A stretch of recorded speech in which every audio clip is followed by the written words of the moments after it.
நேயர்களே, TNPSC 5 minutes easy, இது உங்கள் தேர்வு துணை. அனைவருக்கும் இனிய சுதந்திர தின நல்வாழ்த்துக்கள். இன்றைக்கி நான் 4 லெசன் படிக்க சொல்லியிருந்தேன் இல்லையா? 6th 2 லெசன், அதாவது டேர்ம் 1ல் ஒரு லெசன், டேர்ம் 2ல் ஒரு லெசன், 9th ஸ்டாண்டர்டில் ஒரு லெசன், 11th ஸ்டாண்டர்டில் ஒரு லெசன். இந்த 4 லெசனுக்கான கொஷின் பிடிஎஃபை நான் இப்போ அப்லோட் பண்ணுறேன். பார்த்து டெஸ்ட் எழுதுங்க. அண்ட் நாளைக்கு என்ன படிக்கிறீங்க அப்படின்னா, சிந்து சமவெளி நாகரிகம், சேம் டாபிக் தான். இதில் 11th எத்திக்ஸ்லேருந்து சிந்து சமவெளி நாகரிகம், 6th டேர்ம் 3ல் பேரரசுகளின் காலம், குப்தர், வர்தனர், ஹிஸ்ட்ரி 11th குப்தர். இந்த 3 லெசனையும் படிச்சுக்கோங்க. இதுக்கான கொஷின் பிடிஎஃபை நாளைக்கு ஈவினிங் நான் அப்லோட் பண்ணுறேன். அண்ட் வீக்லி டெஸ்ட் என்ன படிக்கிறீங்கன்னா, இந்த வீக் ஃபுல்லாக படித்த 15 லெசன்ஸ் படிச்சுக்கோங்க.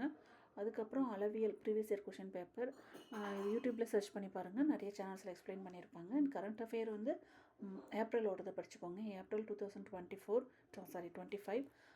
இது எங்கேருந்து படிக்கிறீங்கன்னா, டிஎன்பிஎஸ்சி கெரியர்லேருந்து படிச்சுக்கோங்க. அவங்களே மந்த்லி கரண்ட் அஃபேர்ஸ்லாம் செப்பரேட்டாக கொடுத்துருக்காங்க, அதை பார்த்துக்கோங்க. தேங்க்யூ.